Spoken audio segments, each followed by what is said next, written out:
Selamat siang teman-teman. Perkenalkan, saya atas nama Mariana Noviana Wanung dari Program Studi Sarjana Terapan Akuntansi Perpajakan Politeknik Elbajo Komodus. Di sini saya akan presentasikan tentang akuntansi pajak penghasilan. Yang pertama adalah pajak penghasilan dalam perusahaan. Pajak penghasilan atau PPh adalah pajak negara yang dikenakan terhadap setiap tambahan kemampuan ekonomis yang diterima atau diperoleh wajib pajak yang dapat dipakai untuk konsumsi atau untuk menambah kekayaan wajib pajak. Pajak penghasilan atau PPh ini berlaku untuk perusahaan yang ada di Indonesia maupun yang berasal dari luar Indonesia. Membayar pajak adalah salah satu kewajiban yang harus dilakukan setiap badan usaha, baik badan usaha berbentuk perseroan terbatas atau PT, perseroan firma atau FA, dan perseroan komanditer yang memiliki NPWP. Cara mengetahui beberapa besar jumlah penghasilan kena pajak yaitu dengan mengurangi penghasilan neto fiskal dan kompensasi kerugian fiskal. Yang dimaksud dengan penghasilan neto fiskal yaitu penghasilan bersih wajib pajak dalam negeri yang didapat dari kegiatan usaha ataupun bukan setelah melalui penyesuaian fiskal sejalan dengan ketentuan perpajakan. Sedangkan yang dimaksud dengan kompensasi neto fiskal merupakan kerugian yang diderita perusahaan atau badan apabila penghasilan bruto setelah pengurangan biaya-biaya didapat kerugian sehingga tidak dapat penghasilan kena pajak. Kerugian tersebut dikompensasikan dengan penghasilan melalui tahun pajak berikutnya berturut-turut hingga 5 tahun.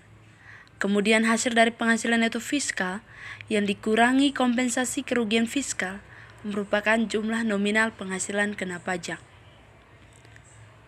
Pajak penghasilan yang wajib dibayar oleh perusahaan atau badan yaitu pajak penghasilan 21, PPh 22, PPh 23, PPh 25, PPh 26, PPh 29, Pasal 4 ayat 2, dan PPh Pasal 15. Yang berikut adalah pajak penghasilan. Pajak penghasilan yang merupakan pajak yang dibebankan suatu penghasilan yang diterima oleh wajib pajak, baik yang berasal dari Indonesia maupun dari luar negeri. Penghasilan yang dimaksud meliputi usaha, gaji, hadiah, honorarium, dan lain sebagainya. Dasar hukum PPh adalah Undang-Undang Nomor 7 Tahun 1983 tentang pajak penghasilan.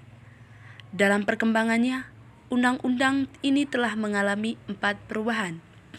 Yang pertama adalah Undang-Undang Nomor 7 Tahun 1991 tentang perubahan atas Undang-Undang Nomor 7 Tahun 1983 mengenai pajak penghasilan. Yang kedua, Undang-Undang Nomor 10 Tahun 1994. Yang ketiga, Undang-Undang Nomor 17 Tahun 2000 dan yang keempat, Undang-Undang Nomor 36 Tahun 2008 tentang perubahan keempat atas Undang-Undang Nomor 7 Tahun 1983 yaitu tentang pajak penghasilan. Selain itu, ketentuan terbaru tentang PPh telah disempurnakan dan diatur dalam Undang-Undang Nomor 11 Tahun 2020 tentang Cipta Kerja serta Undang-Undang Nomor 7 Tahun 2021 tentang harmonisasi peraturan perpajakan. Kemudian diubah dalam Pasal 17 ayat 1 bahwa besarnya tarif pajak yang berlaku bagi wajib pajak orang pribadi dalam negeri atau PPh 21 yaitu 5% untuk penghasilan tahunan sampai dengan 60 juta. 2. 15% penghasilan di atas 60 juta sampai dengan 250 juta. Yang ketiga, 25% untuk penghasilan di atas 250 juta sampai dengan 500 juta. Yang keempat, 30% untuk penghasilan di atas 500 juta sampai dengan 5 miliar. Yang terakhir, 35% untuk penghasilan di atas 5 miliar. Bagi penerima penghasilan yang tidak memiliki NPWP, dikenakan tarif yang lebih tinggi. Yang berikut pajak tangguhan. Pajak tangguhan itu merupakan beban pajak atau deferred tax expense yang dapat memberikan pengaruh seperti menambah atau mengurangi beban pajak yang harus dibayar di masa yang akan datang. Secara definisinya, pajak tangguhan dapat dilihat dari dua sisi, yaitu sudut pandang akuntansi sebagai aset maupun sisi liabilitas utang yang harus dilunasi atau pelayanan yang harus dilakukan di masa mendatang pada pihak lain. Yang pertama adalah definisi berdasarkan sudut pandang aset.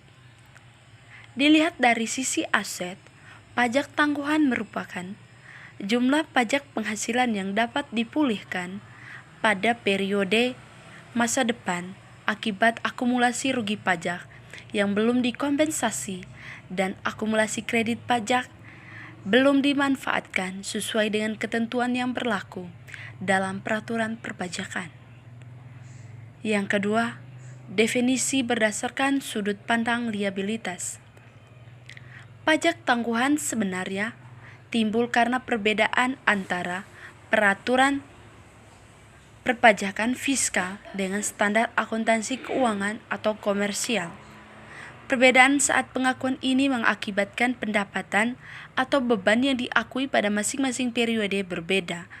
Namun pada akhirnya, secara keseluruhan, jumlah total yang diakui antara peraturan secara fiskal dan komersial akan sama. Perbedaan ini biasa disebut dengan istilah temporary difference. Yang berikut konsep dasar pajak tangguhan.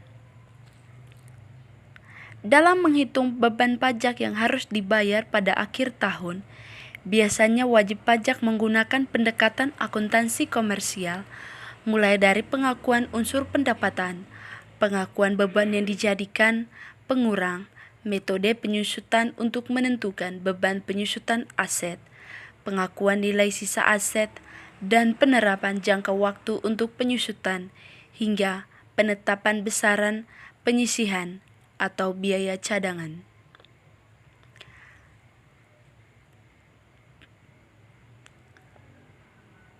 PPh yang dihitung wajib pajak atas dasar laba komersial tidak bisa langsung ditetapkan sebagai beban pajak, karena untuk dapat digunakan sebagai dasar laporan SPT tahunan, pendekatan yang digunakan adalah ketentuan perpajakan yang berdasar pada Undang-Undang Nomor 36 Tahun 2008 tentang pajak penghasilan beserta aturan pelaksanaan di bawahnya.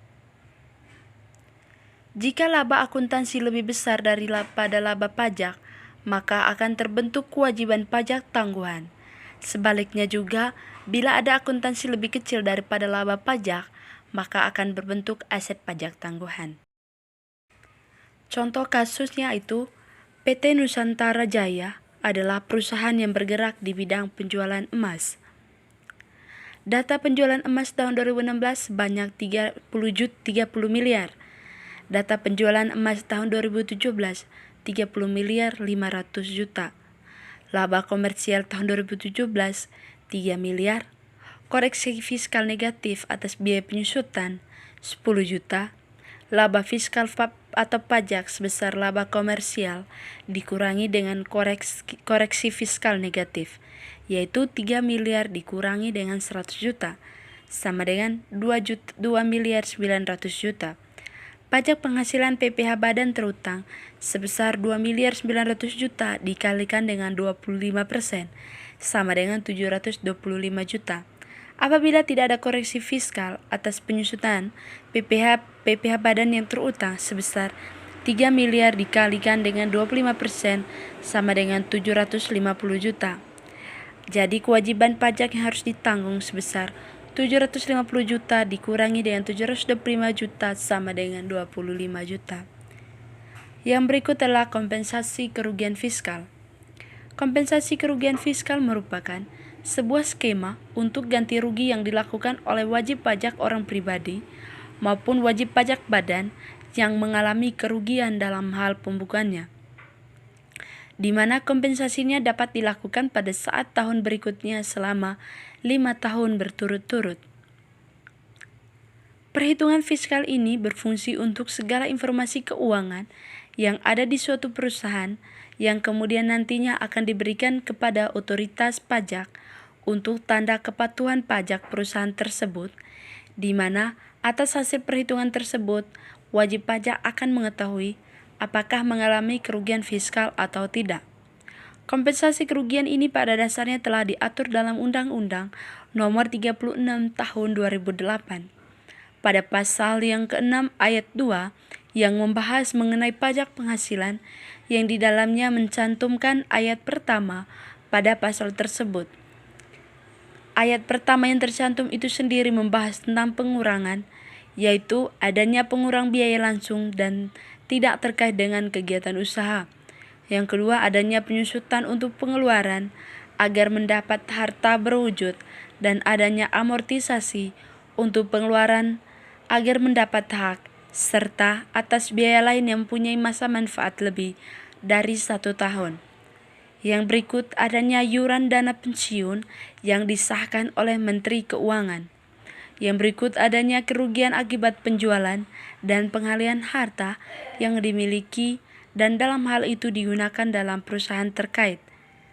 Yang kelima adanya kerugian yang diakibatkan karena adanya selisih kurs pada mata uang asing. Yang keenam adanya pengurangan untuk biaya penelitian serta pengembangan atas perusahaan yang dilakukan di Indonesia. Yang ketujuh adanya biaya beasiswa, pelatihan serta magang. Yang kedelapan adanya piutang yang ternyata tidak dapat ditagih. Yang kesembilan adanya sumbangan yang dialokasikan untuk penanggulangan bencana nasional yang telah diatur dalam peraturan pemerintah. Kasus kompensasi kerugian fiskal.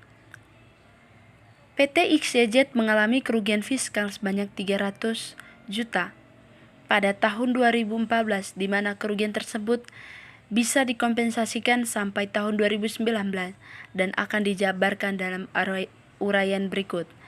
Tahun 2014, kerugian fiskal 300 juta. Tahun 2015, laba fiskal 100 juta, yang nantinya saat 2016, kerugian fiskalnya bisa dikurangi jadi hanya tersisa 200 juta. Tahun 2016, rugi fiskal 30 juta, di mana wajib pajak belum diwajibkan untuk membayar pajak. Namun sisa kerugian fiskal 2016 tetap 200 juta dan akan mengalami kerugian fiskal tambahan 30 juta. Dan tahun 2018 tetap kedua kerugian tersebut tidak dapat digabungkan.